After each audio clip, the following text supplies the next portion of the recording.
volume turned down? I'm working on it. Hey! Happy Monday! Oh, November 1st. It actually isn't as cold today as it was this weekend, but I can tell it's November.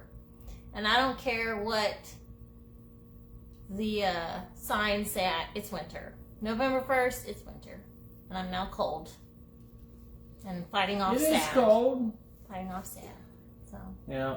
yeah. And you're probably not the only one No. fighting off sad because it's cold and dark.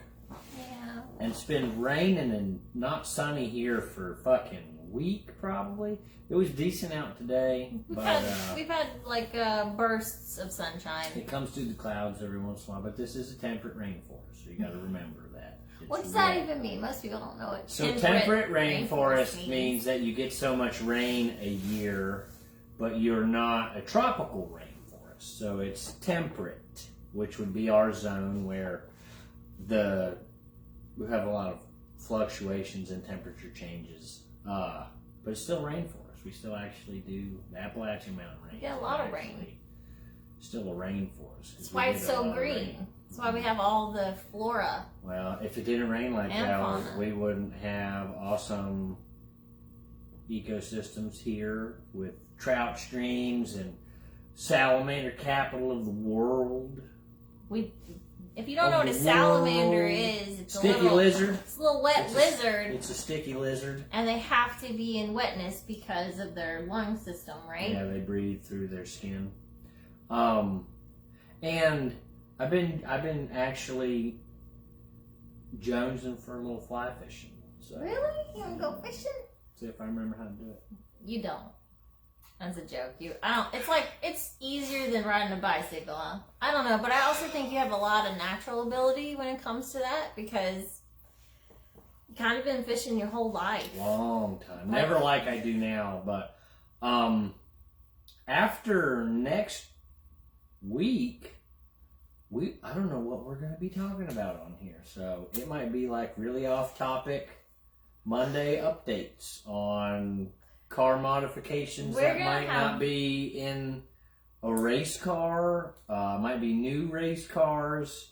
It might be a fucking fly tying demo. Who fucking knows what we'll be doing? There's a lot of Mondays between It's not going to be next a fly fucking tying Monday demo. and We're not doing arts and crafts the Monday. here.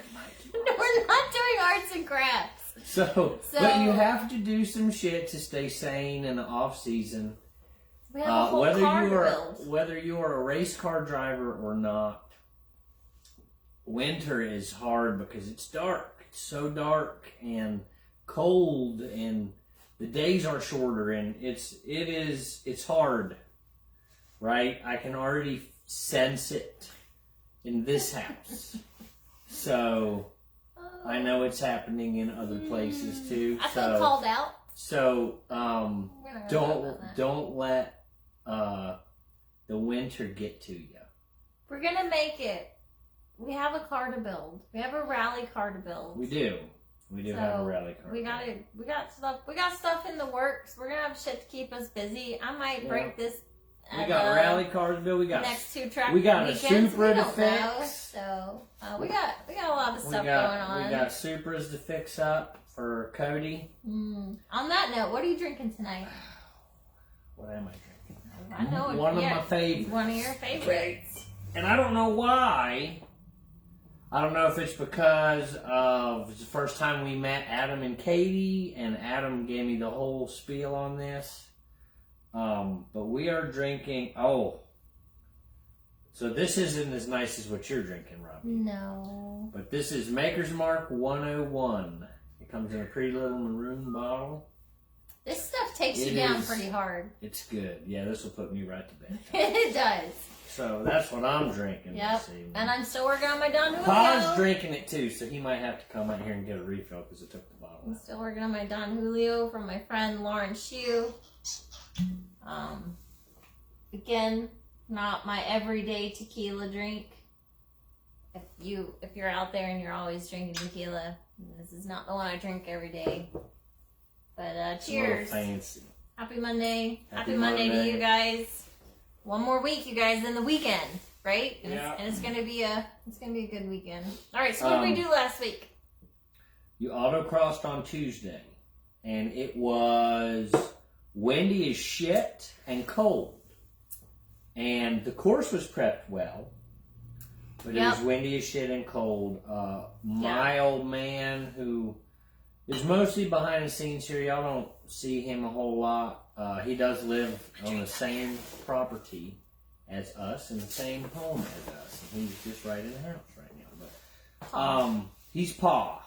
Mm-hmm. And he doesn't get to come to a lot of the race weekends, any of the race weekends really. He's never been to a race weekend. He came to the first hill climb that you did. My very first competition event. He couldn't really come up. There's not really much to no see at a hill climb. spectators. That was the Chasing the Dragon. So yeah, it was no spectators allowed. That's right. So you have he's so supportive. He does. And the one thing he gets to come see is the autocross stuff. And it was cold and windy, and Gio was like, I don't really want to go, I want to stay here. This is an at-home and conversation. Game and watch TV. You want to go tonight? No. So 6-year-old doesn't want to go. We usually bring the Tacoma, and he and Pa comes in his truck, and we sit in the bed of the Tacoma, and then they leave earlier than I do. I stay for the whole evening. Well, I didn't see that as what was going to work out. So instead of that, I said, well, why don't we just take, you want to go for a ride in a new truck? Gio loves the new Gio's like, Ram. fuck yeah. He wanted to go for a ride in Big Beefy, which is what that's its name now, truck, I guess. Even though it's not a really big 1500, we're calling it Big Beefy. It's big for this house.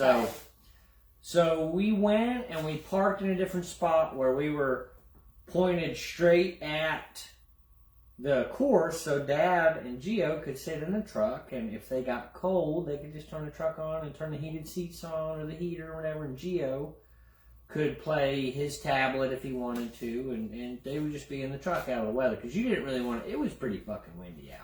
Like, no shit. It was so cold. We started the night at like 54, and it was like sunny. It was the evening. You don't really show up to the event until 5:30, and the sun's going down.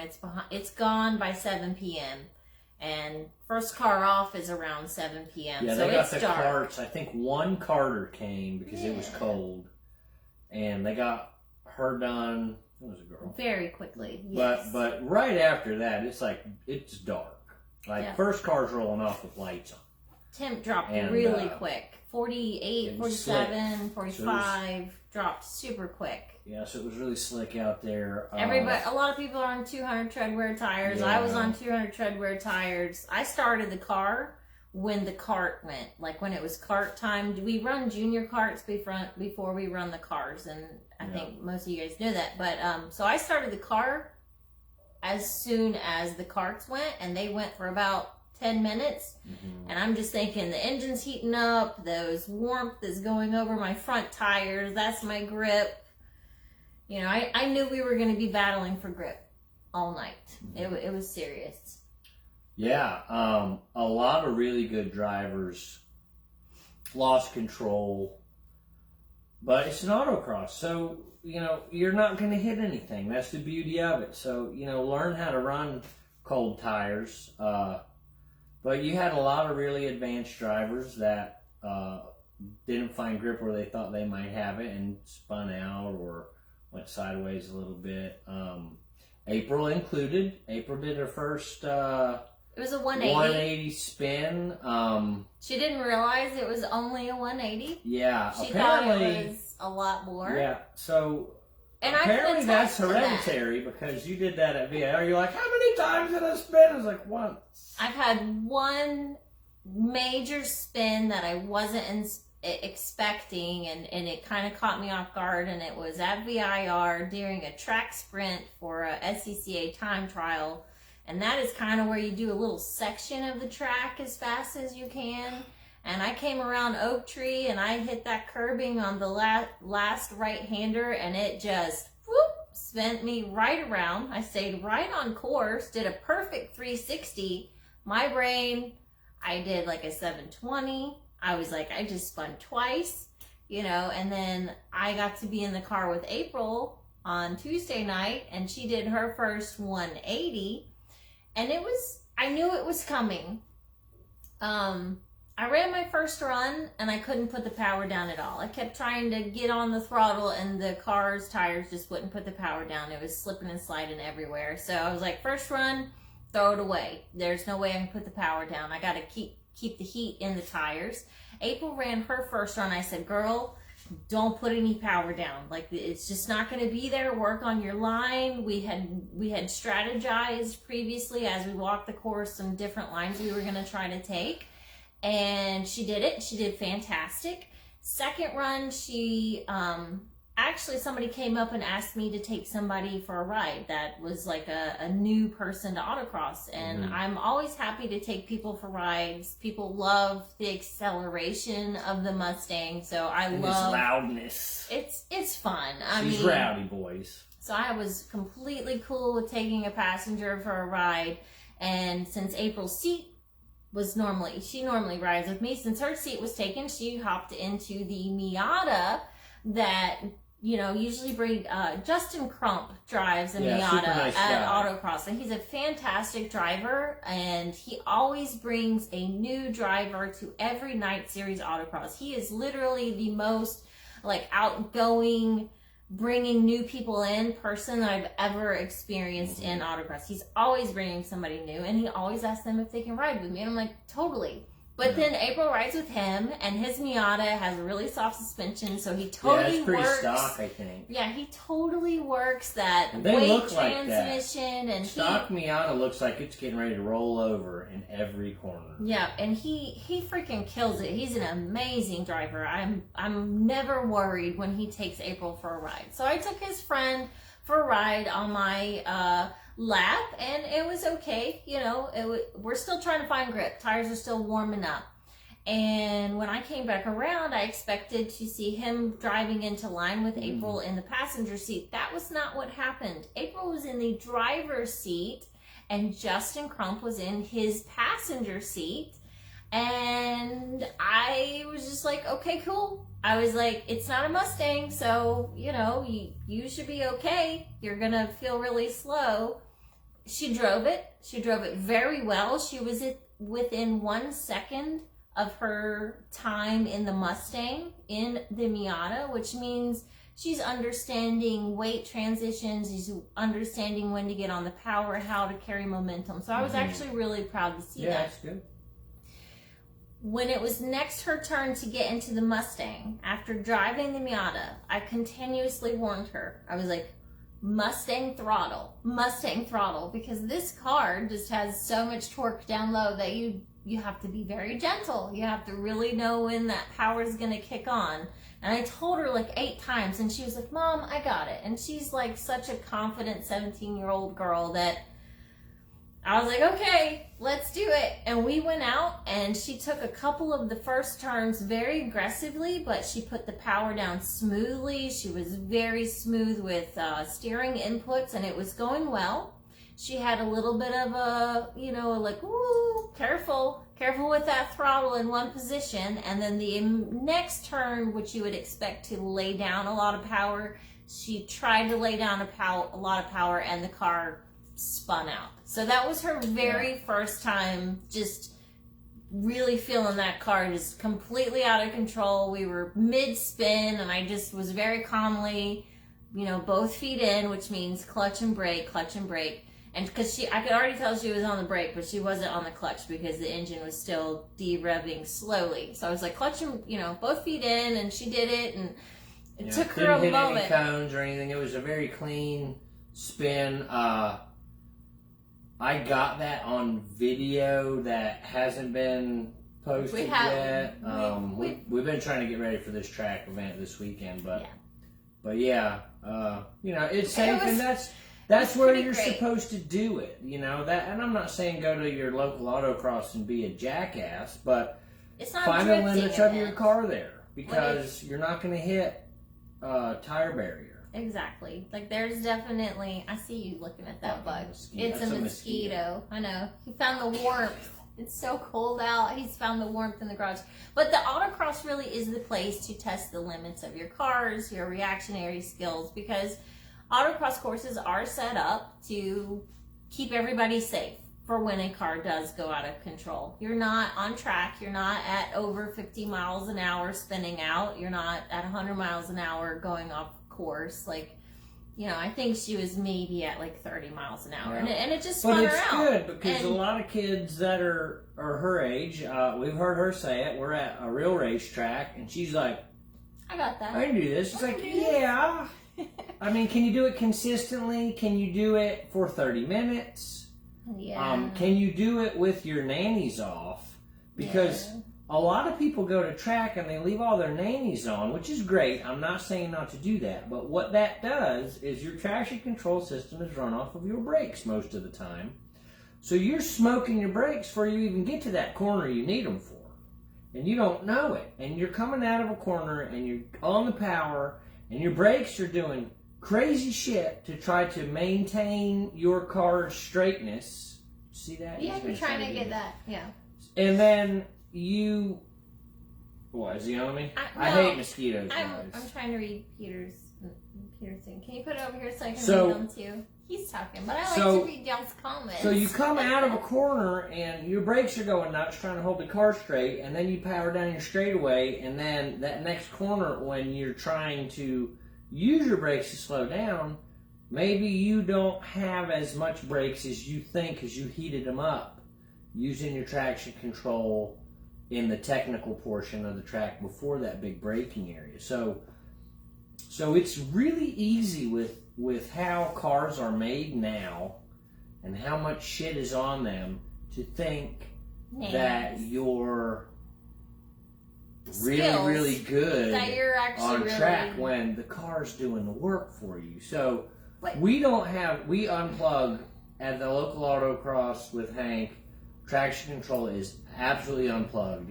It's as analog as it can possibly be. Disconnected in the wiring. It's not a button. We haven't pushed buttons. We have disconnected the wiring for any type of traction control. I don't see it. I saw it go that way. And as Peter was talking about with Motorsport for the Masses, I think it's a fantastic bridge between autocross and real track driving. So try to ask what's in here. Maker's Mark 101. We're drinking, he's drinking Maker's Mark 101. But and if you haven't blown your braking zones at autocross, you're gonna blow them at Motorsport for the Masses. Yeah. That's literally the hardest brake test you could do because it's not an autocross. Yeah, but a lot of Motorsport for the Masses is like a good... Pete, that's going to be the next thing for her. Yeah, it will be. 1,000%. I would never bring April to a track day to participate before she's attended probably a few Motorsport for the Masses she's events. Going to have to graduate from Motorsport for the Masses. You hear a bunch of simulation rig guys that are like, oh yeah, I'm ready to go. But you don't experience heat soaking, brake fade. No, that shit, I don't care which one you're fucking doing. iRacing, Forza, or whatever. You don't get brake fade. You do get it. There are calculations that are put in there to experience brake fade, and as an experienced sim racer, you will notice that you're going deeper and deeper into the braking zone even with the same amount of braking pressure. I am 100% all for sim racing and building skills. You should do it. But don't go straight to track. That is not a substitute. There are small equivalent lines that if you use your visual while you're on track, looking far ahead, as soon as the car steps out, your eye is pointed where you want to go, so your hand is going to immediately counteract that. That's fantastic, and you will pick that up on a sim. But there's things happening within your whole physiology that you can't replicate on a sim. Like you're going to have G-forces this way. That's elevation changes. Exactly. Like you may get it in your brain, and if you're purely mathematical, maybe you can align those in your whole body between real track and sim track, because the calculations on the sim are very close to realistic. But it's missing something. It's missing that fear factor. And as soon as you put that back into play on track, it can really be immobilizing. It can really take you down, or it can actually present a false sense of bravado, like I'm so good on the sim, this is going to be fine. So you may hit the track like no problem. I know what I'm doing. I've been driving this on a sim for months or years even, and I'm going to be fantastic. It doesn't translate 100%, and that's the only thing that I can recommend to people that go from sim to real track driving. Like, I feel like that was my little TED Talk. Thank you for coming to my TED Talk. Sim racing is fantastic and a very good supplemental thing to do for your actual track driving.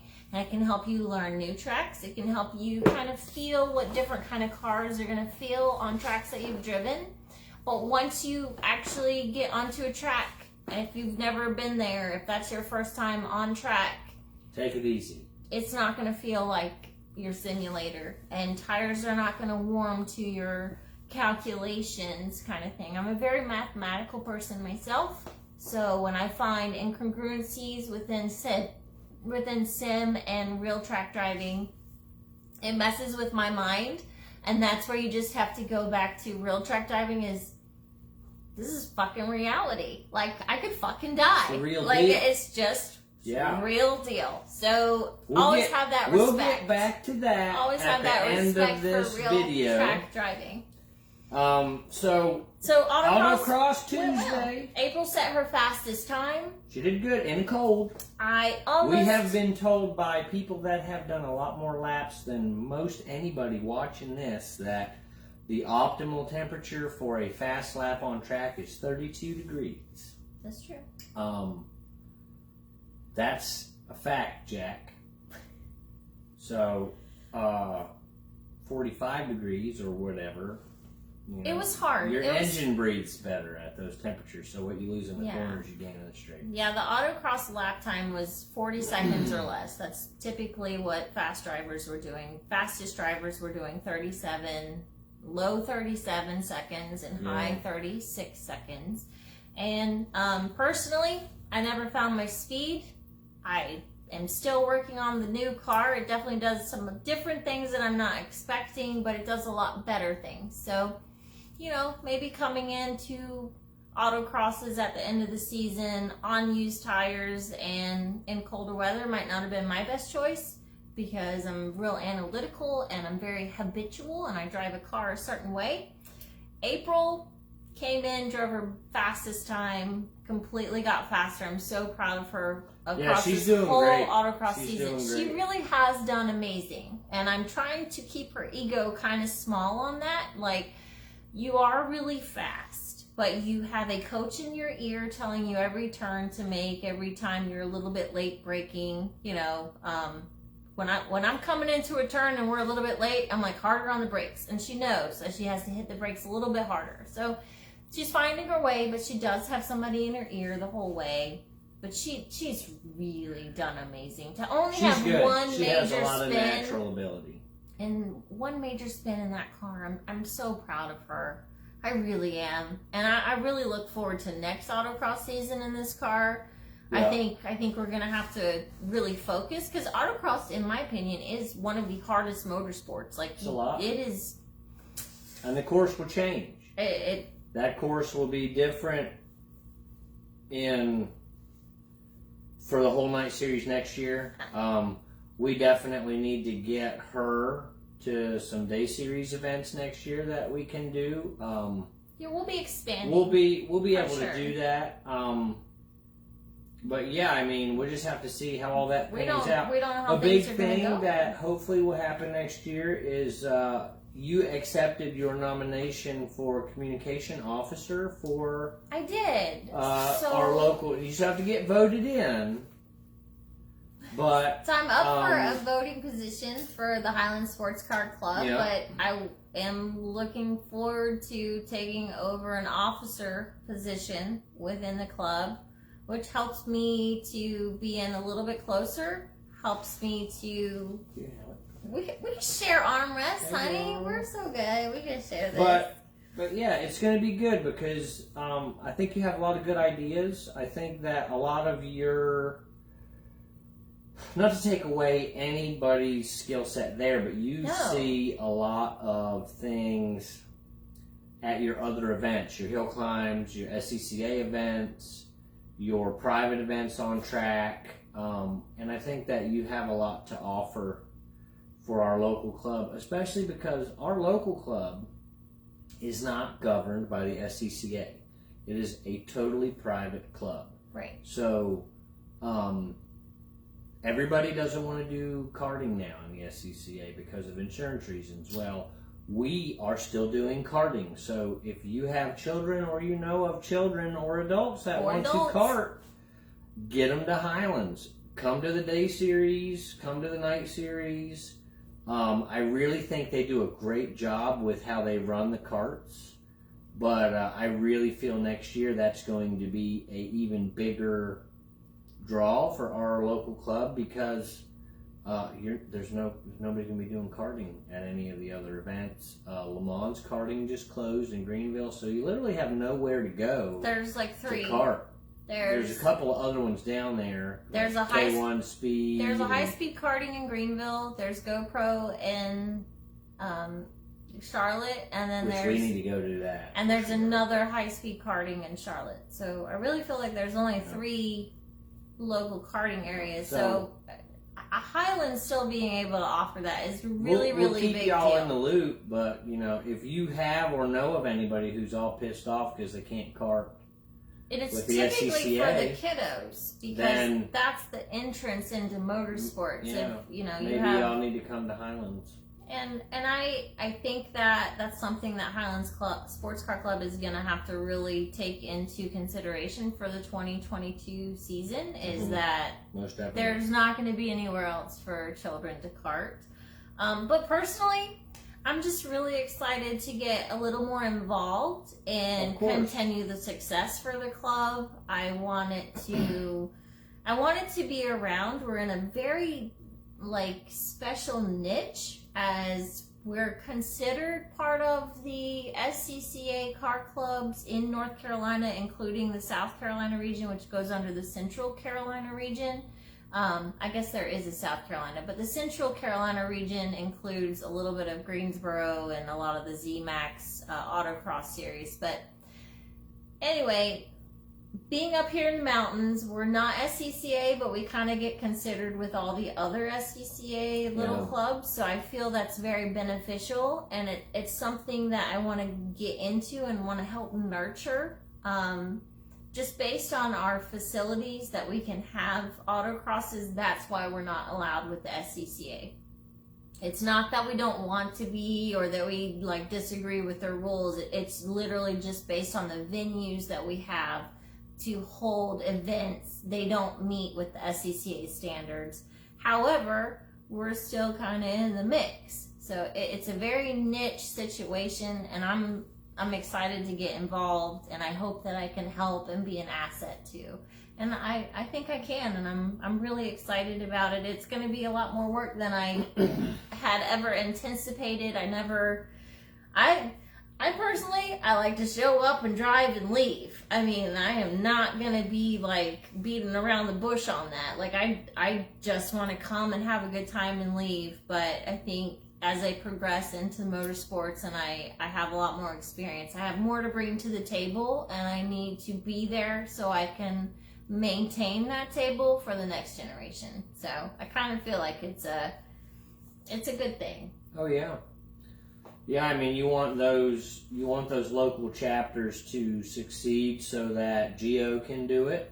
Right. Or April's kids. Children one day. There's a lot to think about. So, you got to give back to the car community, and I really feel right now there's a lot of people in the car community that just take, and we don't want our brand to be that. So, we're going to help out where we can. Yeah, and we're reading your comment, Peter, and I got through most of it, and I completely agree, and I think it's exciting because we're not under the limitations of SCCA. Yeah, it's like good. You said. It's kind of an entrepreneurial.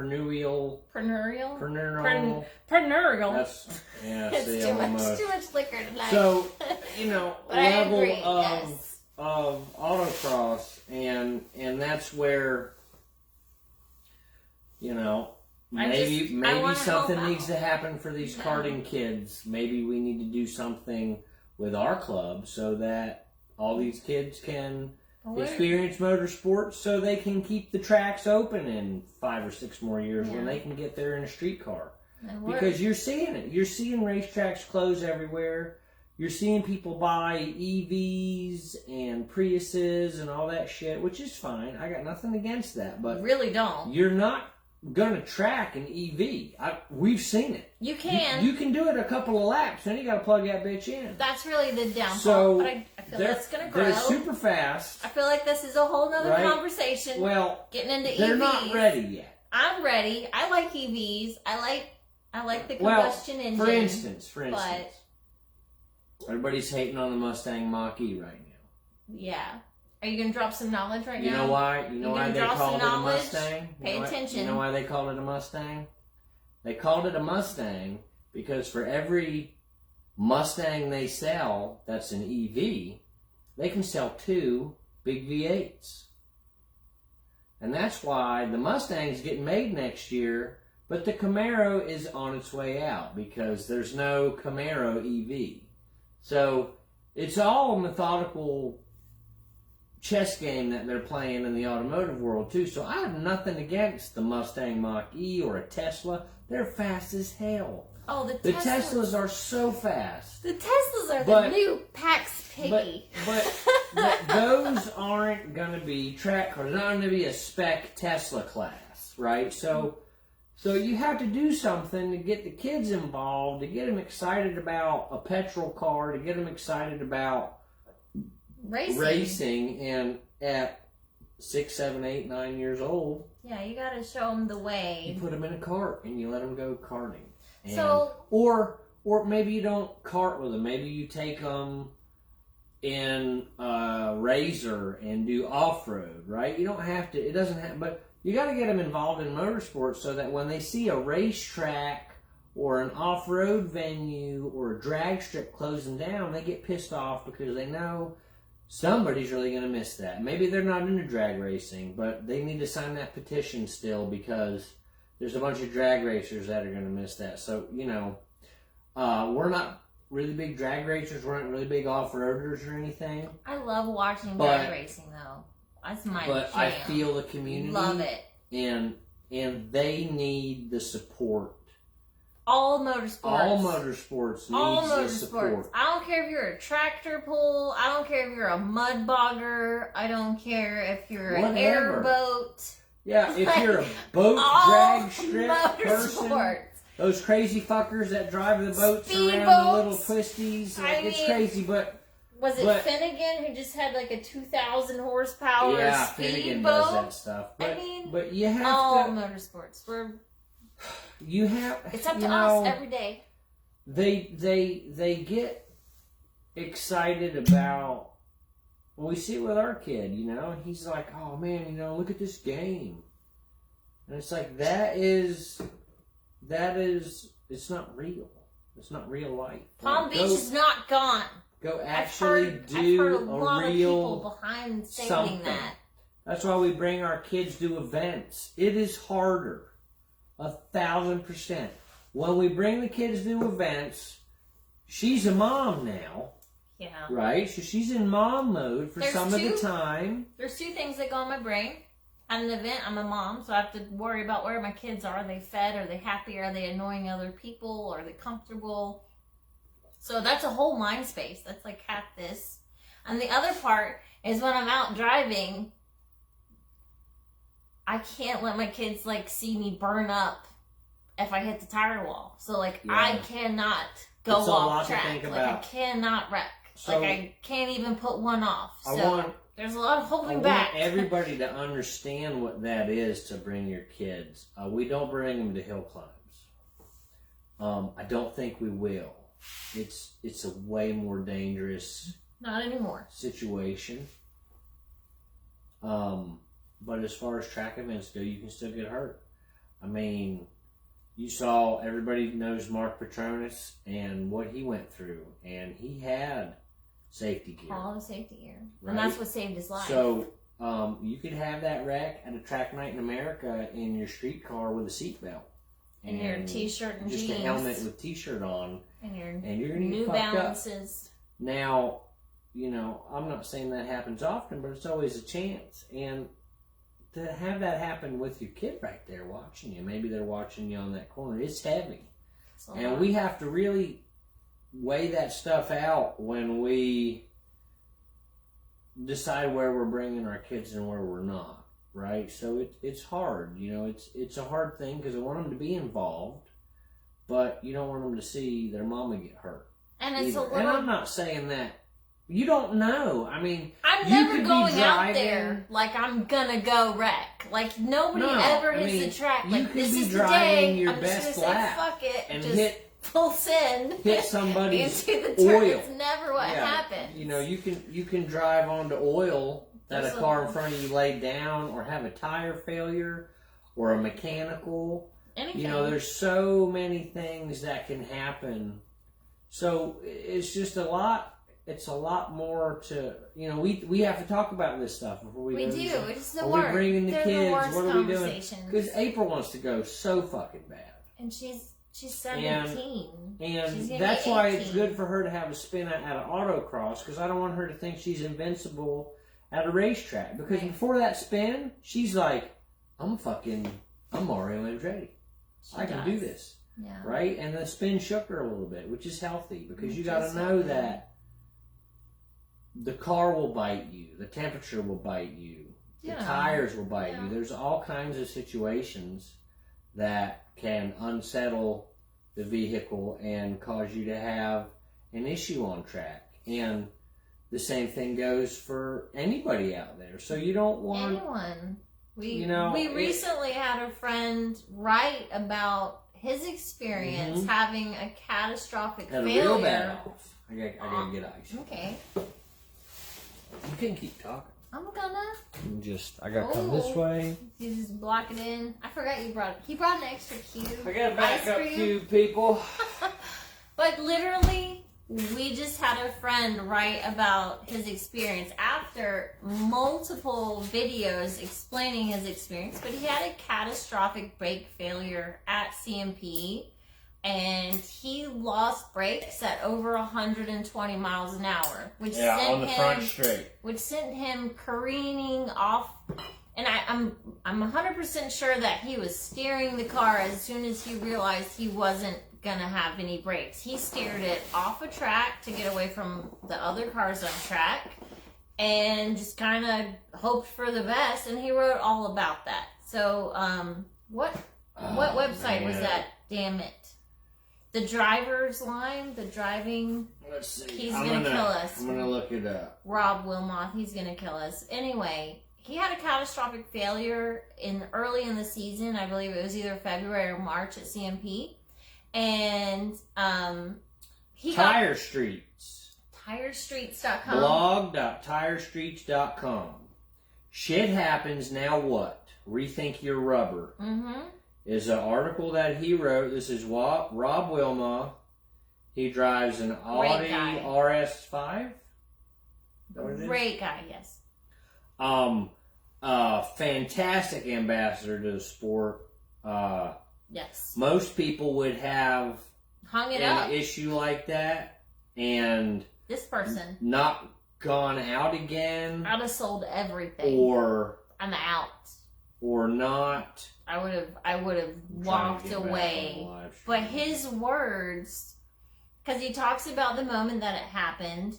You know, he texts his wife because he's married and has loved ones. Texts his wife the moment that it happened, and she already knew something happened and he was fine before emergency responders showed up with him.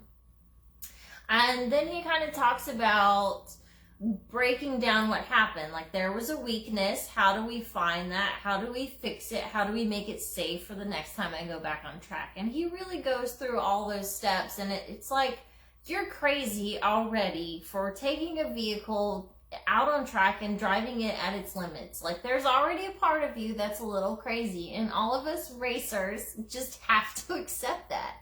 But at some point, something bad may happen, and you have to find your confidence to get back on track. So I absolutely love the article that he wrote. And personally, in my situations, I would freak out if my kids had saw me do that. Like, I'm afraid my kids would say, don't go back on. It happened at NCM. April was in the building, NCM's building, doing homework, because this was during COVID lockdown, so we left. I think it was 2020, not 2021. Yeah, this was 2020. Last year's And Nationals. a white Mustang went off just into the rocks. It didn't total it or anything. It just went off into the rocks. It wasn't your car. No, it wasn't me. But she didn't know, and it had Mustang taillights.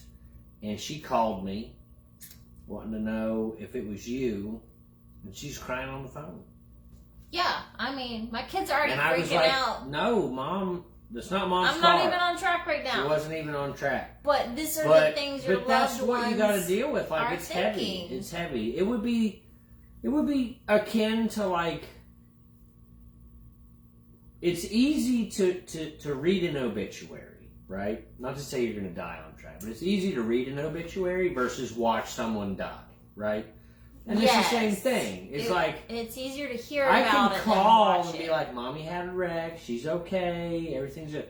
But if she's right there, and they watch me wreck, you know, that's even though heavy I'm for a okay, they're gonna have those moments of unknown, and it causes a stress. So, it can create so a you have to decide what PTSD events moment, you're going to really. bring them to. So We're working through that. There's no right answer, I don't think, because if you go to an event and everything goes great, oh man, we really should have brought the kids.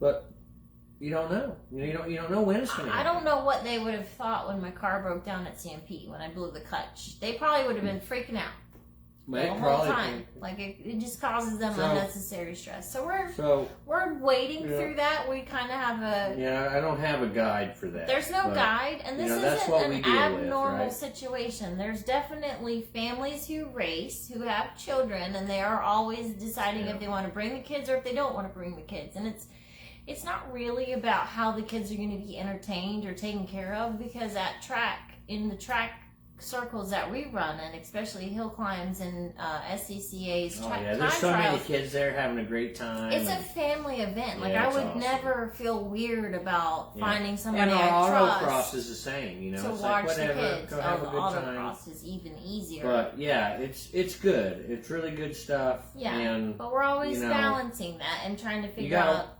Yeah, you got to weigh out your comfort zone. We're getting ready to go to Road Atlanta this weekend. It's going to be cold, might be rainy. Probably not a good idea for the kids to come. So yeah, but we got another event. Those are our choices. Next weekend, that's not a competition event, so you're not going to be pushing to the limits. I mean, so you're going to have a good time, but we're always going to push a little bit to see what the car can do. So I mean, there's always that, but there's never going to be like, I'm going to send it a little harder because I want to win. Like, so as a racer, I'm gonna make those decisions in each run. So the next weekend after Road Atlanta, we'll go to VIR, and I do think we're gonna bring the kids for that track event. So that's just that's how we're managing this as track parents. Yeah, it's kind of a thing, and we're not the only ones. I'm sure there's a lot of other people that are thinking about this kind of stuff, but just let you know that it's kind of more real. It's always in our minds. Like, oh, you ditched the kids for the weekend.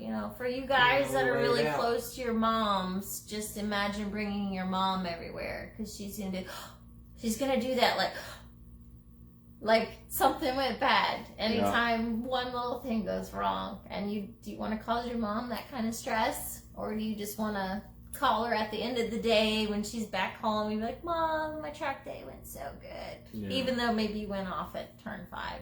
She doesn't need to know that. So, those are things that we struggle with because we want our kids to be involved. We're Yeah, trying we to never pass like on. leaving them at the house. We're trying to The pass guilt on is this strong motorsport when we leave them home. enthusiasm, especially with the daughter having so much love for it. Our son still really likes trucks, but he's kind of getting into them cars now. He is a little bit. He's been doing a lot of Need for Speed. He likes running from we a got cop. him on the So gaming. That's not good. We gotta That's watch not out what for we're gonna that. advertise. we gotta watch out for But that. you know, as parents, that's actually something we have to really think about for our own track days. So Tuesday went well. Sorry, we went off on that tangent. Yeah, that was kind of a. Autocross went well. The big thing this week was getting the new truck ready to tow to Road Atlanta this weekend. So the truck can obviously do it. Got that But new it's got Ram 1500. It's got a little bit shorter bed, and there's no camper shell on there. Yep. So we've been concerned about space. Yeah. We've also been Weighing out concerned what to about do. towing capacity and payload because if your truck has a towing capacity of 10,000 pounds, it may have a payload capacity of 1,200 pounds. We'll just say 2,000. So that means you can put 2,000 on your truck and you can only tow 8,000 pounds. Yeah. So you have to really take Towing capacity is all the weight the truck's pulling. Yeah, you have to think Not about what's just in what your truck. on the trailer. If you put a spare set of tires and wheels, you're at least over 200 pounds. If you drive a real car, not a Miata, but so. So we've been thinking about this, and we've been trying to put more weight on the tongue on the trailer, because what's on the trailer is about 10% of the payload in the truck. I hope that makes sense. You want to explain that further? No, that's good. So the trailer has its own suspension and wheels that distribute the load. So any weight you put on the trailer is distributed by the trailer and the truck. Any weight you put on the truck is only distributed by the truck. So we wanted to put all our gear in the trailer, more so because I don't like unloading all that shit when we get there anyway. And we have a smaller truck bed. And we have a shorter truck bed, and I'm not buying a camper shell for the new truck. So we had an old truck toolbox from my dad's F-150 from way back when. Yep. Like 05. Yep. Black. It's just been hanging out. It had chainsaws in it for a little bit, and it has nothing in it now. We were actually going to sell it last year. We did not. It's a good choice we didn't, because we have Tetrised it into a storage area on the trailer now. So it's perfect. On Wednesday, I went to Tractor Supply to look for an underbed toolbox for a flatbed truck. So a smaller little box. They sell it for cheaper than I can make it at the shop. They're 24-inch square, so they're kind of big. They're kind of big. They'll hold a bunch of stuff though. And, they're locked. They're lockable. Yep.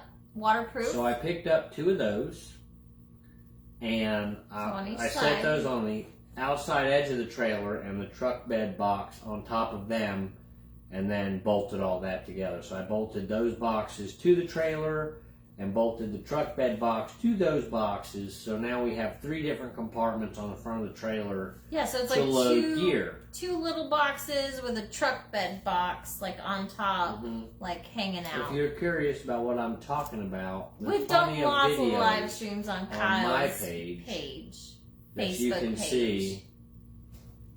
And yeah, and it's also going to guard the car from shit hitting it on the road. Which was never even a concern of mine. I never really, even thought about rock chips hitting my race car. Yeah, but as much as I love my race car so much, I know she's not going to be beautiful forever. I know shit's going to happen, but I didn't really think about rock chips on the trailer. But actually, so we had the boxes. The boxes are going to help. Mock fit that up, not bolted down yet, on Wednesday.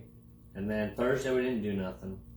Friday, I only work 4/10, so Friday We went to turn the tag in on the Tundra, which was a little bittersweet because that was the last part of that awesome truck that served us well for a decade. We owned that truck for 10 years and made so many memories in it. It was literally like that our was first... the people mover. We went everywhere in that truck. It was like our first like money buy. Like that was our first car payment together. It was the first vehicle that could tow the whole family, and it did it so well. And I love that Tundra. Like that Tundra's gonna have such a special place in my heart for so long. It did awesome. And it didn't even cost us anything either. I didn't want to turn in the tag like at all, but our insurance company was like, you have to turn it in so you lose liability or something like that. Well, so you don't get have docked to. like $50 and We whatever. have some license plates over like screwed into the wall in the she shed, so I really wanted to put the license plate there because I still have the number in my head,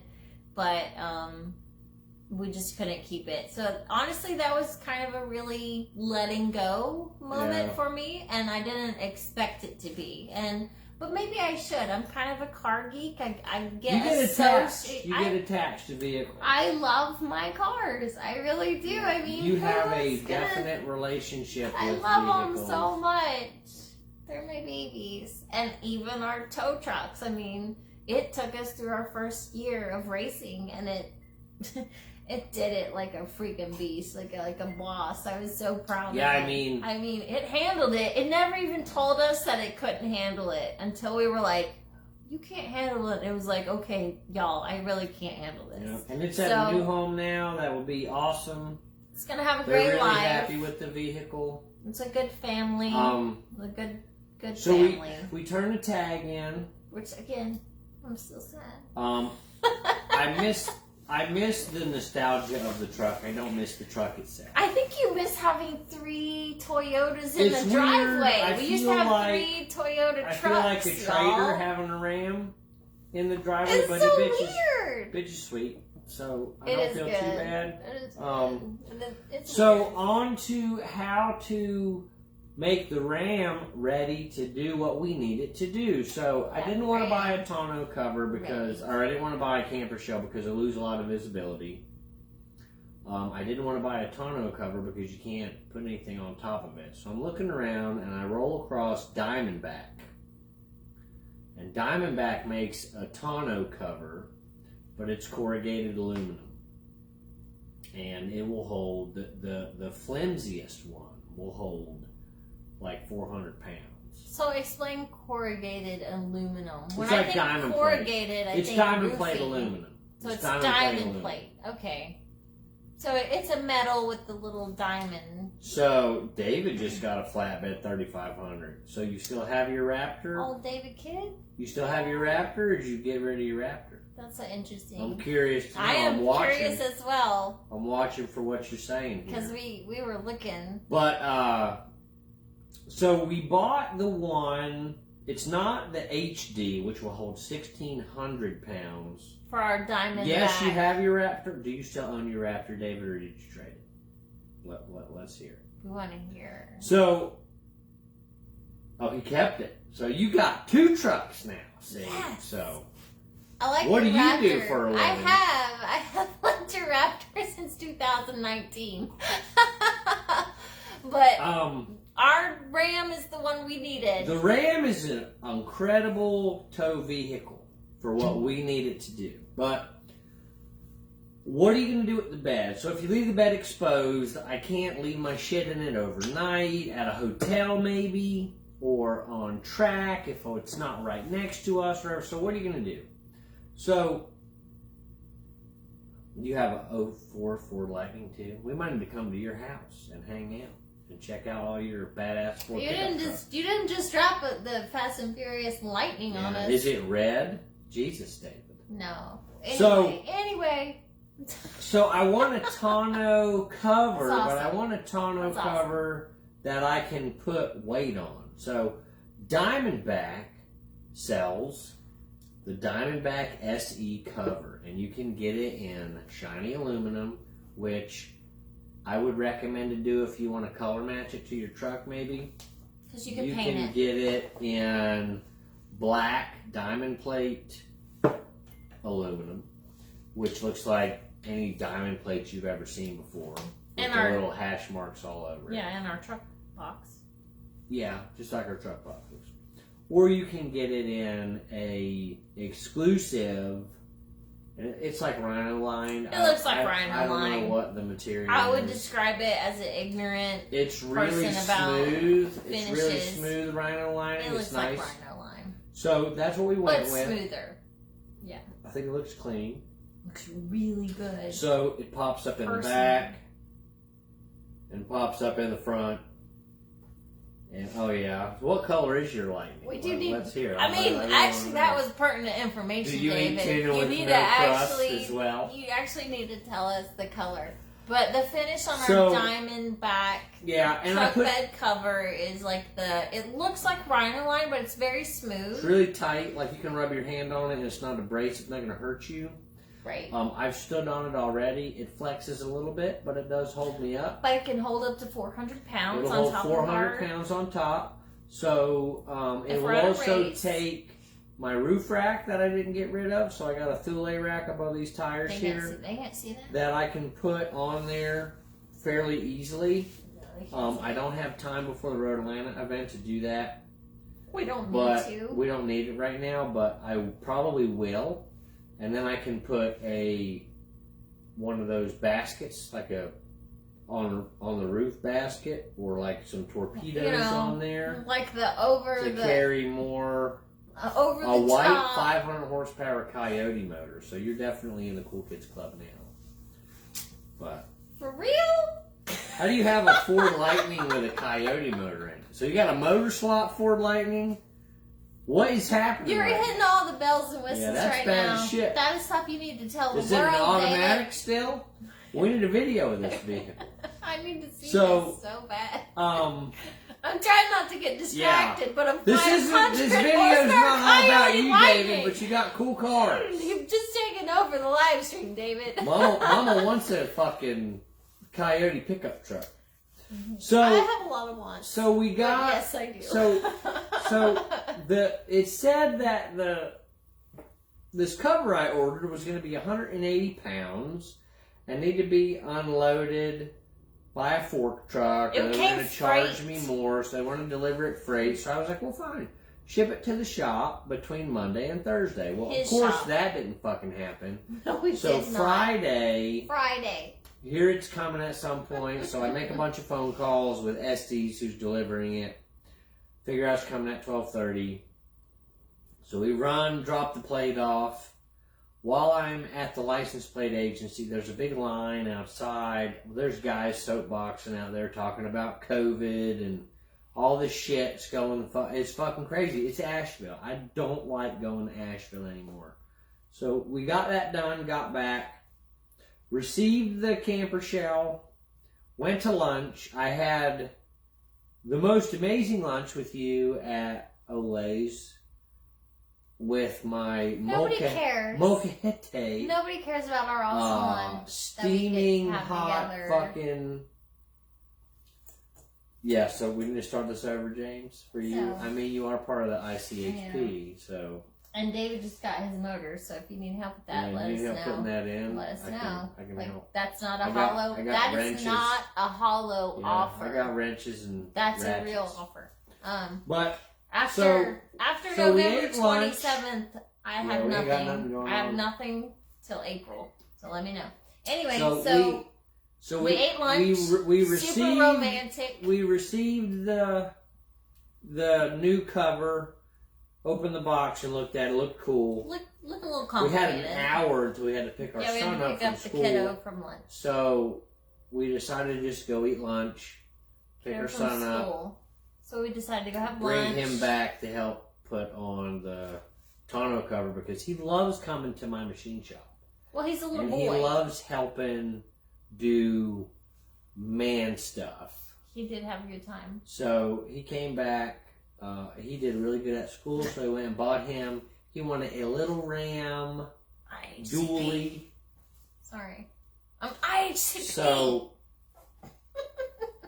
So we put the shell, the tonneau cover on. It took about an hour and a half. It It wasn't too bad. You did it Yeah, really it well. wasn't too bad. I so just we got helped it you installed. with the counterweight on the other side. if I you didn't guys do much. I just helped lift. I Are was the curious? muscle.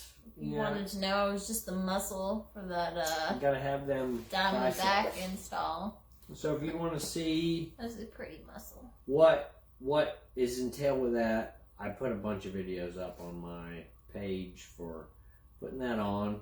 But so far, it's been really, it looks amazing. It looks good. With our maximum steel Yeah, it matches paint.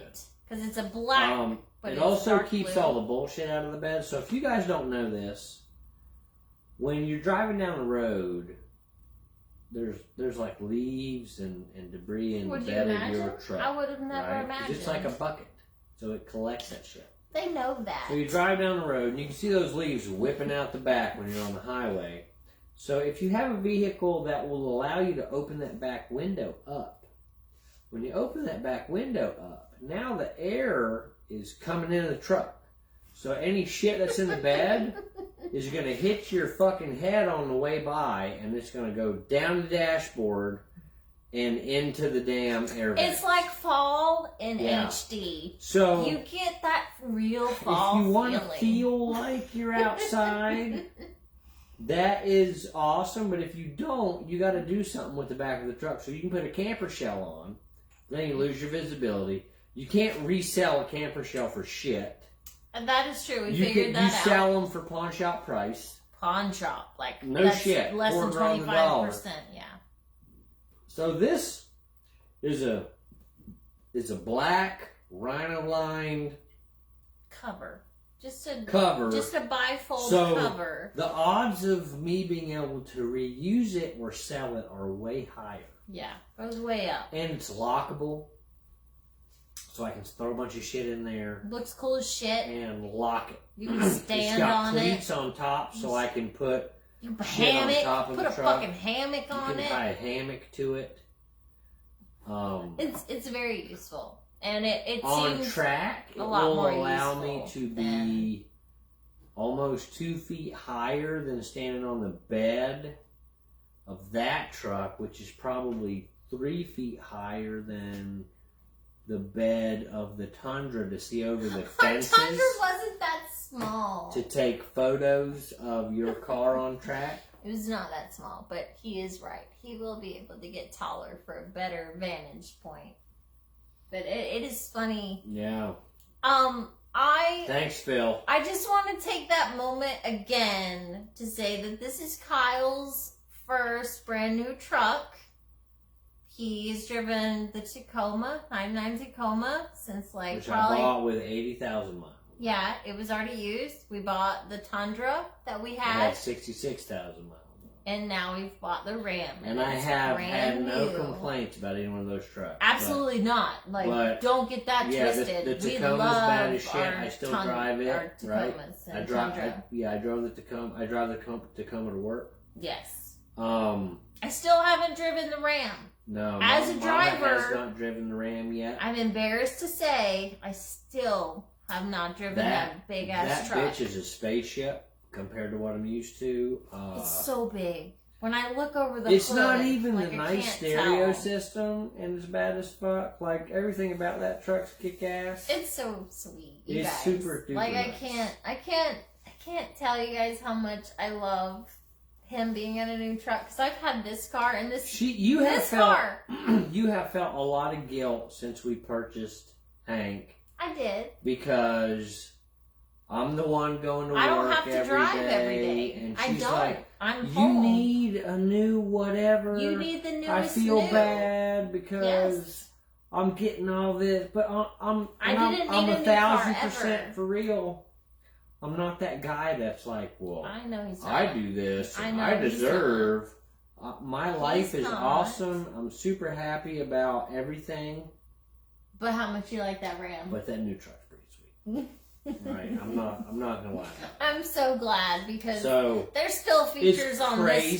stupid Yeah, 2017 spaceship that I don't even understand. So we're working through the Ram It's crazy that it's a spaceship. Mopar.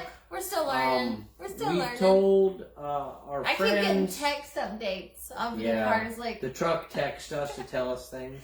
You're low on gas, and then I message Kyle. I'm like, hey, you're low on gas, and he looks at me like, or he sends me a message like, how do you know that? And I'm like, well, the truck texts me, yo. So and it's weird. I mean, I love it. The Mopar so people glad. we know are Jennifer Fuller and David Jones. And they have badass Mopars. And they have Challengers. Really had big issues with them either. But multiple generations of Challengers. And we've looked in them like, oh, these interiors are just fucking awesome. They're always the best. Never thought we would buy one, but I can't wait for them to see the truck.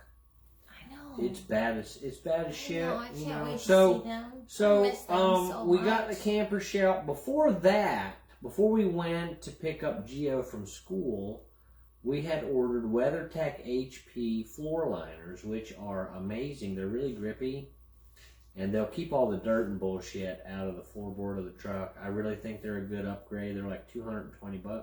Yeah. They're laser match, whatever you want to say it. They're like perfectly contoured to the truck. So we put the floor liners in. We got the bed cover on after we picked up Gio. And that was about it. I had to adjust it a little bit when I got home. You did, really because it was a little install. off center. Yeah. But you made that work out great. And honestly, those couple of upgrades really transformed the truck. Now it's utility. Even before we had the WeatherTech mats, you could see our footprints because we have a gravel driveway. So you could see footprints on the mats. You could see kick plates where people would hit the door seal. Now that we have these WeatherTech mats, they're nice and soft and rubbery, so they're gonna conform and fit and not feel rigid. Good on your feet too. I mean, that's where I'm kind of going with this. Slick. Yeah, they're not slick. You can actually kind of wipe your feet on them, but they also hold all of the dirt and grime in them, and they're actually really nice. Like, I completely understand why people would want these nicer WeatherTech. So we're supporting mats. IMSA with buying WeatherTech because WeatherTech is IMSA's biggest sponsor, which is hilarious because it's a floor mat company. So the back one's huge. It goes over the whole back of the truck, so we can flip the seats up and have a whole big mat back there. If you spilled a drink on the floor, I think the mat would handle it pretty well. It would hold it. It definitely has edges that would hold a whole drink, for sure. It's super nice. Pete's got them in his Mustang, which I'm sure they're awesome. It would not be something that I would have went out and chosen because I'm not thinking about having dirty shoes or rainy, muddy, any kind of boots or something like that. But but that's Pete's daily. Pete's driving that. Absolutely. Right? So, that's the thing is these Mustangs hang out in the garage until there's an event or Mama goes on a drive or something. Interior looks much nicer than mine because I have Doc's got them.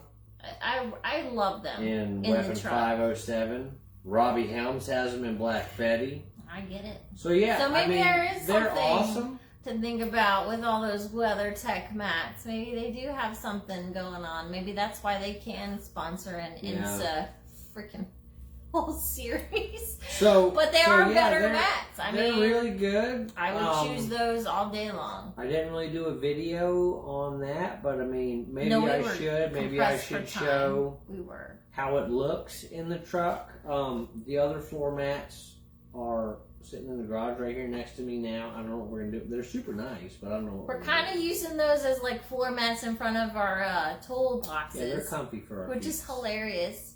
And they're doing a good job. Yeah, they're nice. But I used them this weekend to install boxes on the trailer, which I guess is our next topic. The boxes. Saturday morning at about 9 a.m., I decided it was time to actually bolt these boxes down on the trailer.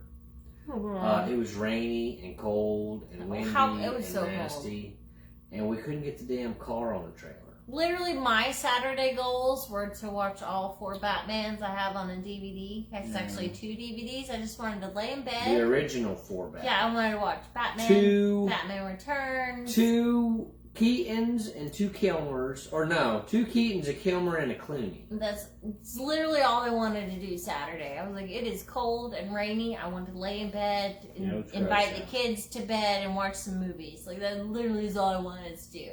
But somebody, we gotta get shit done. Somebody was ambitious and said, "Hey, fuck it. My Makita drill will work in the rain. We need to have this trailer ready for Road Atlanta next weekend."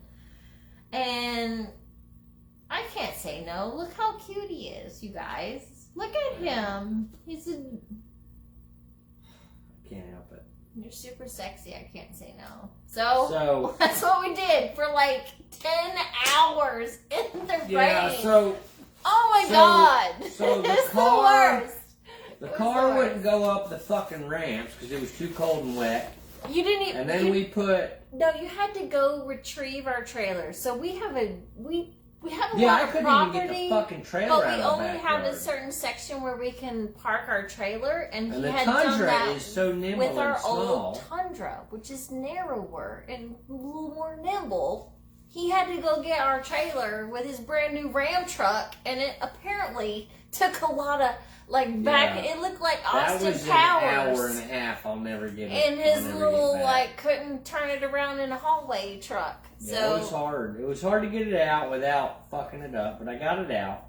And he came in with frustrations, and I was already like, you don't have any idea how long it took me to get the fucking trailer. Well, actually, I did. Actually, I did, because I knew he was going to go out and work, and I was like, I still just want to watch Batman. And about 40 minutes later, when I hadn't really gotten dressed or anything, and he came back in and he just got the trailer out, I said, I probably need to get dressed and help him for the rest of the day, because it just took him 40 minutes to pull the trailer out. So I did. I was cold. It was shit. It was shit weather. Till we were like, 7 it'll stop raining at any moment. It did not. No, it was a good 10 hours of misery. But we got shit handled, y'all. The ramps didn't work, and then we have some adhesive sandpaper we put on the ramps. That didn't work. Oh, we tried it, like the skateboard tape. Yeah, fuck that shit. It was actually 3M skateboard tape. That didn't work at all. We heated everything up in front of our propane heater so that they were dry and warm, and then we laid the tape on everything. So it was full ramps, and then we have built like little wooden ramps because the car's low, so we need a gentle approach angle. Everything that we put the heat tape, skateboard tape on it. That shit ripped right off. It didn't. I'm on the car's on 200 treadwear tires, so they're very slick. Yeah, it was very cold. Train wheels. There was nothing we could do. And as soon as he put the power down on that tape, it just spin it up. There was lots of profanity. I only heard and 2. We decided, I only heard 2 profanities. I don't always want to temper much. I thought it was like level 11. But it was only like level 6. So then I decided I was trying to get the toolboxes mounted, not so much the winch. But after that I was like, fucking gotta put the winch on now because I got a winch this bitch on a trailer. So it was really important that we knew where the car could sit so we could mount the rest of the boxes. Typically, we pull the bumper the car and the boxes way cannot forward. Occupy the same space. Exactly. We would pull the car forward, and where we wanted to put the boxes, we were afraid that stuff would intersect. So we needed the car on the trailer so we could move it backwards typically, but we, forward or backwards to make it set with all the other boxes we were getting ready to mount onto our trailer. And it's very exciting mounting stuff on a trailer because you're drilling holes you can't plug. I mean, you're just drilling holes. We didn't buy a $4,500 trailer and just popping a bunch of holes in it and fucking it up. So I wanted it to be right. So we had to install our winch and what's the runner called? Fair lead. So we had to install all of that before we could even get the car onto the trailer so we could mount the rest of the boxes. 4, 5, 6, 7, 8 holes in the trailer that I can't take back. Now, I'm used to that because I'm a machinist and you can't put metal on. But, you know, it's always intimidating because you don't want to fuck your shit you up. don't want to fuck Nobody up, wants right? to You got a fuck lot their of money shit in up. it. No. So, but you gotta do it also, right? So There you know, is we were there is a calculated, jump we off thought point. about it, we did what we needed to do. It went on well. We winched the car on the trailer. Which was crazy. Almost all the way. With where the fair lead is and where the so the car's D-ring coming is on the trailer, you kind of pull the car down at some for the point. last little bit. Yeah, you're pulling it on, and then at some point the lead seems to start pulled down. And on the car we have the winch point all the way connected to the hard steel bumper, which is connected to the chassis of the car. Yeah. So it'll pull it on straight, and then it started kind of pulling it down. And then what? You asked me to put the brakes on. Yeah, so we stopped and drove the car on maybe the last 10 inches. It really wasn't far. It really was not far under its own power. So if the car couldn't be able to make its own power, we would have been able to get it where it needed to be, and maybe a little bit of yeah, you could push it. human pushing to get it where we wanted it to actually sit. And Yeah, actually, we pulled it up, and then we backed it up, actually, a little bit. Yeah, it might pull up to where it needs to be now that we figured out where it needs to be. We backed the car up maybe 6 inches from where we usually tow to fit the toolboxes on. So that was basically it for where the car needed to sit. And then how are you going to strap it down? Right. So the toolboxes, the side boxes, we're going to cover 2 of my stake pockets that I usually put a big D-ring stake pocket mount in to Which are on the strap the edge wheel to. of this trailer, which have D-rings and their Yeah. little pockets with little Yeah. garter pins. So on the side, but So we covered it. luckily, Murphy That had gone to lunch at that moment, so Murphy's Law. we figured out that we could strap the front wheel to the front of the trailer underneath the truck box and still have clearance on all that. So that's how we're gonna mount the car to the trailer. It just barely. I fucking can't makes believe it worked out like that.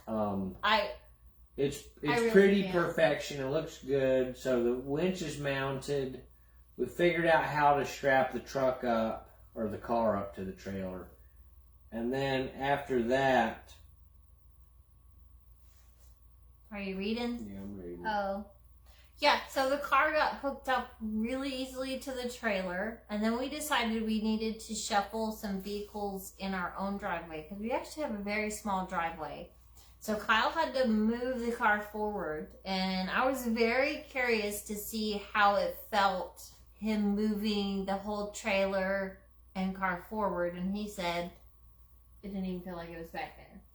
And then we backed the car off. What do you mean? Pulling the trailer forward? Yeah. Yeah, the truck don't care. And typically when we did that in our old Tundra, you would feel it. The Tundra would start to leave, and then there would be like it would just feel very heavy, and then you would move like you forward. forgot to turn your parking brake. Yeah.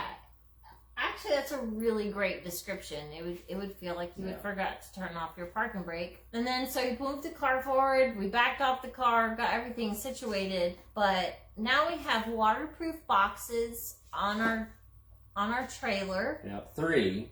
We have a way of getting the car on a trailer if it's super rainy and wet, because the way that we load it on, it is on an incline, and the ramps and extra things that you have built for ramps are wet and slippery, and so we can safely get the car all the way on the trailer. Yeah, and Steve Eckridge actually recommended that we rhino line the ramps, and I am right on par with that. Yeah, we'll probably do that. I want to do a gridded paint for Something the wood gritty on our trailer, and then rhino line the ramps. I It think works that was great a and dry really and great it's warm, suggestion. but- I didn't even think about it. Yeah, we'll definitely get that done. And we got it. So, It was fantastic. We did that. I drilled holes in the trailer to mount all the boxes.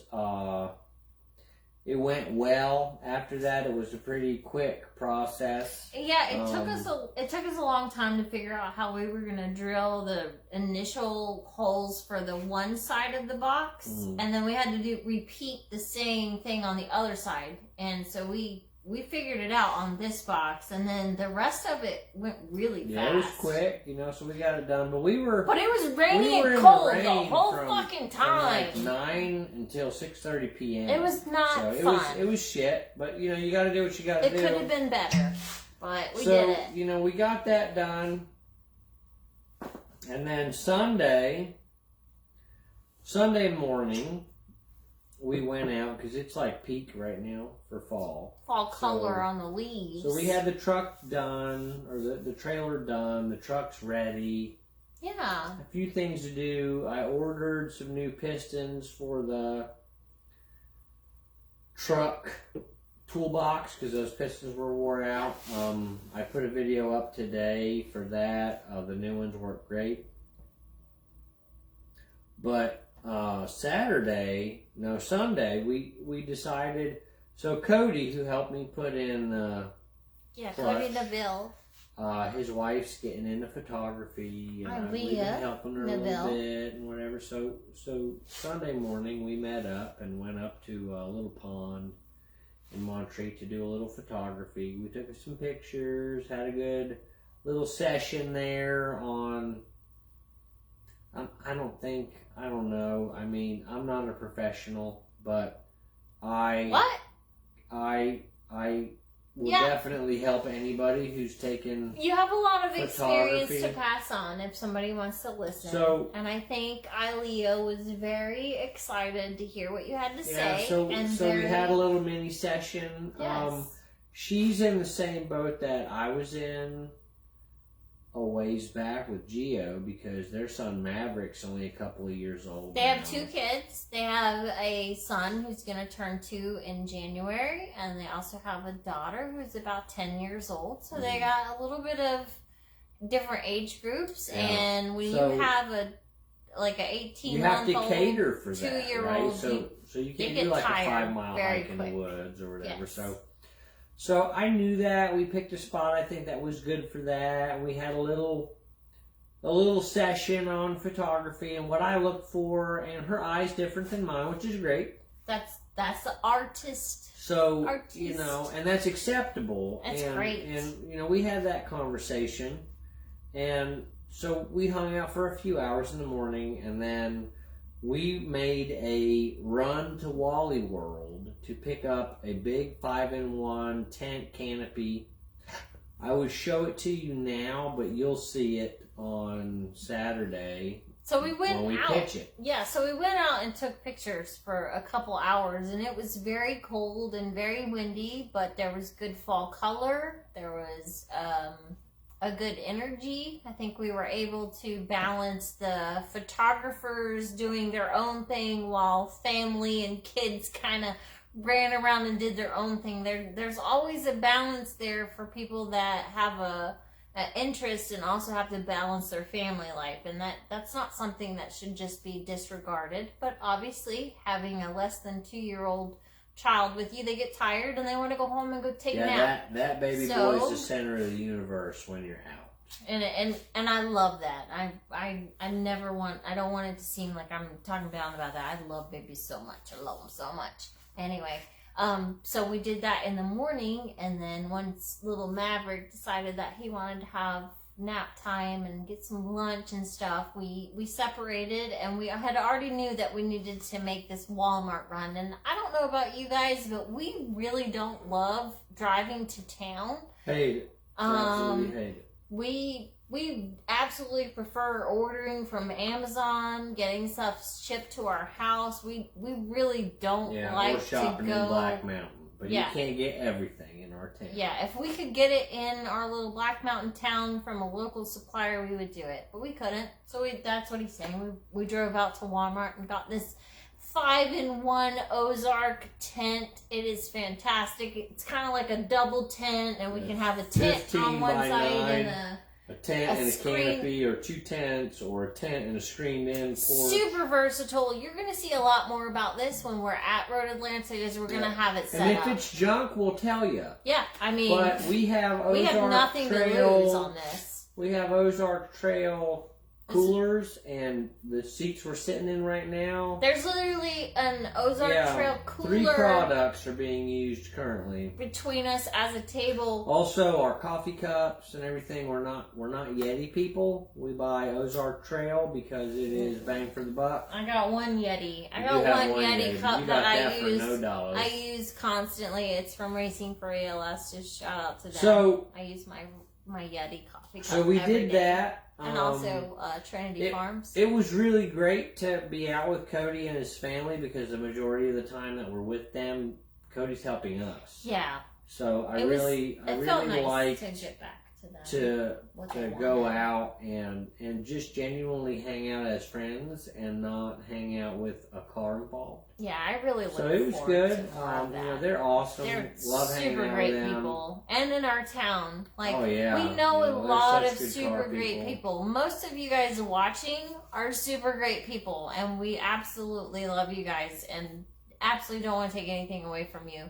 But it's very weird that we have people we like in our own town. Yeah. Literally like 2 miles down the road from us. So you should be a little happy for us that we have that, because it's big it's deal. weird. They're family for us. Yeah, it's weird to find your people so close to home. So that was Sunday. Today I installed new pistons on the truck toolbox. Yeah, the and truck. I also siliconed all the bolts for the boxes that I drilled in to try to keep them waterproof. So They're probably not still. Yeah, so we took 2 small Tractor Supply boxes, which are 24 by 24. I think so, yeah. It's very similar. And then we had a truck box that was diamond plated, and we hooked all that together. And of course, there's drill holes all together to make it all one unit. So Kyle Lex all that to make it all waterproof. Yeah, if you want to use silicone on something and have it like be ready to rock, Lexel, Lexel, is your jam. That's what you want to buy. Don't buy silicone. Lexel is waterproof immediately. Is that the only reason you would choose that? No, it's also a lot stickier than silicone. So it'll stick to a surface that you haven't prepared? It will stick to a wet surface and make it waterproof. So that's good to know. If you use it, put it on,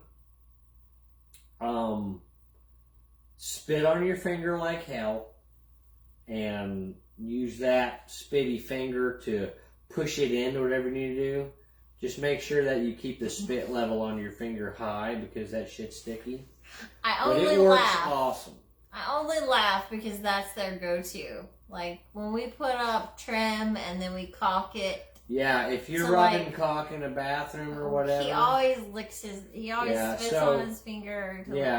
If you're rubbing caulk, it's totally dirty. Spit. If you know it. Right? Yeah. If you're rubbing caulk, use some spit. Yeah, it's so bad. It's important. If I love you all don't, of you guys. Thank if you you so don't, much for watching. you're gonna get some shit on your finger. Definitely spit on those fingers to make it smooth. It works well. I don't know why, but you know, that's the thing. So the trailer's ready. It's curing now. It smells horrible because of that silicone on there. Unless you like that chemical smell. Yeah, I don't, but I do. So it's ready. The truck's dirty. So all of our boxes are now waterproof. Technically. Even though they have holes in them. We'll see. They should be. Okay. That's our hope so. So the truck's ready, the trailer's ready, the car's ready because we broke the clutch in a couple of weeks ago. So now the only thing that we have to be ready for is the awesome weather that we're going to deal with this weekend. So oh my God. It's supposed to fucking snow on Thursday. I'm so nervous about the weather. Technically we do have a heated camper that we can sleep in, but Kyle and I are our relationship, like, here's just a little tidbit for you guys. We used to go backpacking. Like, we'd have all the gear, we'd have lightweight pans and silverware and burners, and we would do all the freeze-dried food, and we'd have the lightest sack that you could even pull, like, hike in to a place and be kind of off the grid camping. That was literally how our relationship blossomed. Like, that was our own time. Yeah, I have to lure her into the woods. Basically, yeah. He totally just lured me in there, like Gretel. You know, I was a little Gretel, and he would just sprinkle sugar all the way in. But so we have this natural of, we can sleep in the cold. Like, we really don't mind. It's no big deal. When we typically go camping for a parent time away from all the kids. Yeah, it's this time of year. It's 30 degrees. Yeah. And that's just what we do. I got all the stuff. And we have lots of sleeping bags and things to keep us heated. But we are going to Road Atlanta. We are planning to camp there this next weekend. And it is going to be sub 40 degrees, which doesn't sound like a lot, but you need to consider never having a heated space to go into. So we're going to see how it goes. We kind of have our new little tent that we've got to try out, but we also have a heated camper that will be there with no, fuck it. It's mine. It's my insane hill climb posse, my crazy people. You're new. So we hung out with them at CMP, and the ICHP is like, we've had a group chat going since then. The guys are awesome. It is Lawrence Shue, Sam Wright, and James Curry, and they're my hill climb buddies. We are going to be paddling with them at Road Atlanta. This will be their first time at Road Atlanta. James has orchestrated the renting of a big-ass camper, which will be heated, that we will receive at Road Atlanta on Friday and park somewhere. And I have a lot of police tape that we will mark off our area. We have some caution for tape. All the guys to arrive Friday and Saturday. The camper will hold everyone. As far as our person, as far as if it feels crowded in there, we will camp outside the camper. And he's super hot, you guys. Like, I don't know why he's in a sweatshirt and I'm in a t-shirt. I put off some serious heat in the winter. I can't believe he's in a sweatshirt. We have a two-person. It's not real cold out here right now. So my farts will warm her hearts. And you may joke, and a girl maybe shouldn't acknowledge those sentiments, but he is hot, you guys, in more ways than one. It's not just his looks. You probably don't want to hear that. But Justin, we 1,000% want to go to Petite, but I don't know. I don't know if we have time this year. It's Petite. Well, actually, we'll be at VIR. Yeah, we'll be VIR for a track. Yeah. So all year, I have been trying to attend a HPDE with Track Club USA and Shelby Mustang Cobra Club, SCMC, something like that. Shelby Cobra Mustang Club, I believe that's the acronym. I have been trying to attend one of their events since March, actually, but things have run amok and I haven't been able to be there with them. But I am 100% locked in for the November 14th. I want to say 14th. It's the second week in November. Not this weekend, but the next weekend. So I will be up in VIR with the Track Club USA and Shelby Cobra Mustang Club. I keep messing that up. I'm so sorry.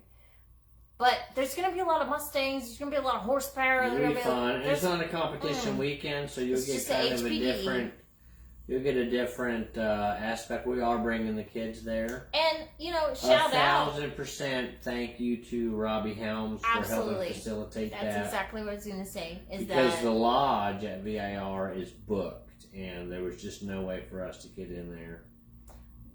We had an opportunity to get in that, and with Rob having his situation, I was really hoping he could be there and we could spend another weekend with him.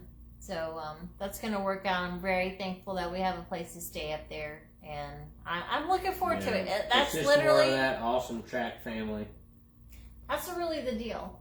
That's really the deal. I love racing. I love the adrenaline rush that I get on track, but I could never imagine the family and the camaraderie that I feel within my track family from people that are on track with me in time trials, autocrosses, or motorsport for the masses. Yeah. I really 1,000%. That's a family I never expected to have, and I'm always 100% grateful. So next weekend we'll be at Road Atlanta. I'm quite nervous. My field is stacked. I'm gonna have a lot of competition, especially from my very good friend.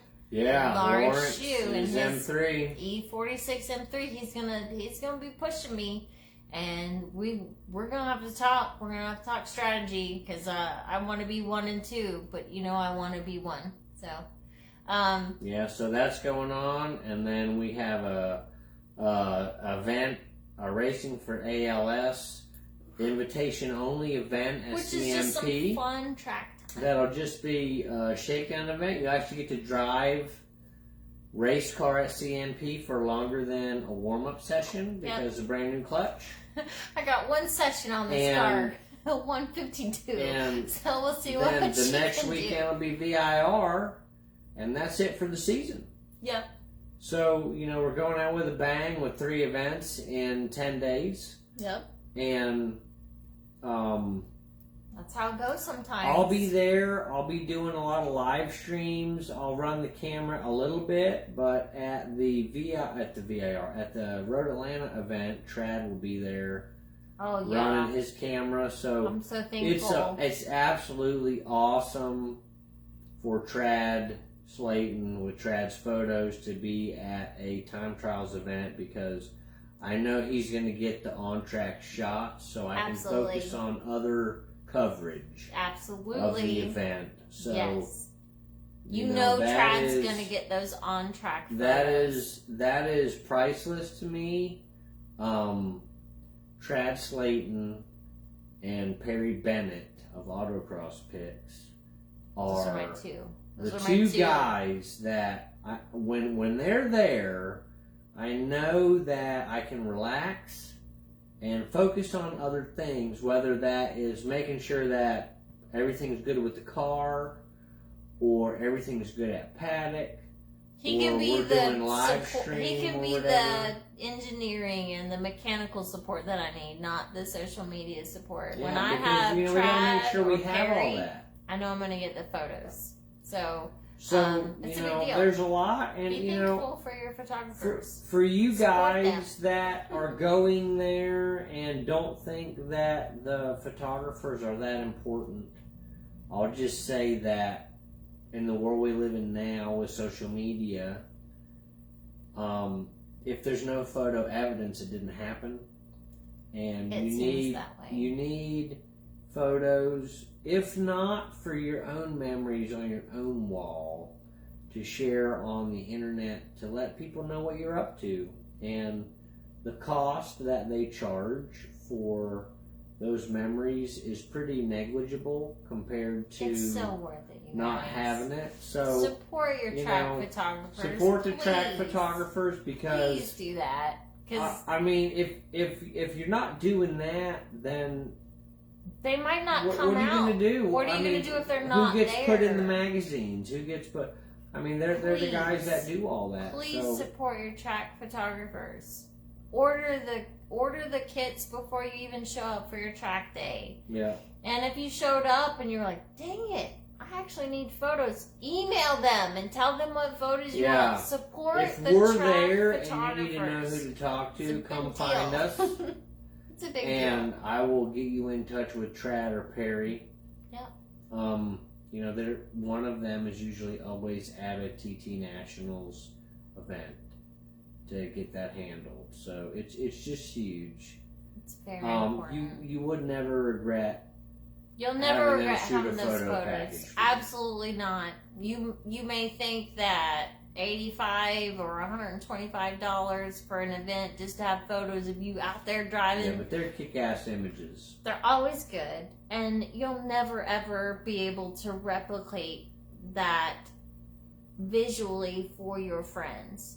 Even if you have a friend standing there with a cell phone pic, it's not going to work out. Yeah, you ain't doing Trust this the guys that know where to get for the photos to Yeah. make you look awesome. Like, support your track photographers. That's my last message. I don't. It's a big I deal. don't think that we could get any deeper on that. You know, keep it local. Support your local track photographer. Yep. And You know, support your I don't community. know. I don't know what else there's to talk about that. I don't either.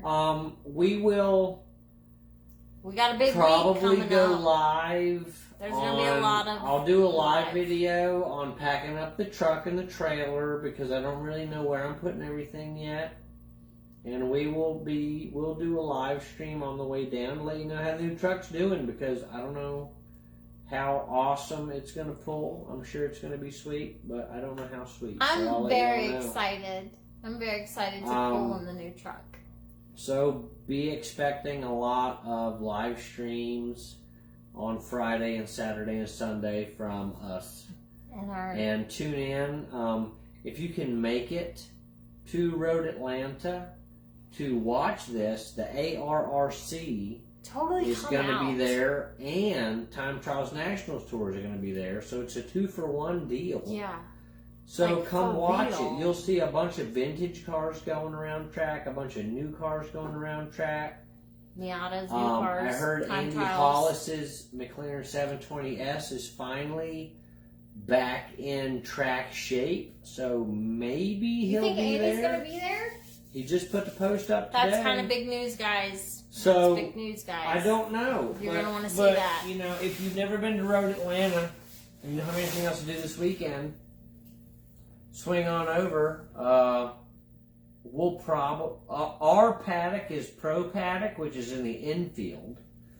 ARRC will be paddocking in the Club Paddock, which is by the Michelin Tower on the outfield track because there's a lot more space there. And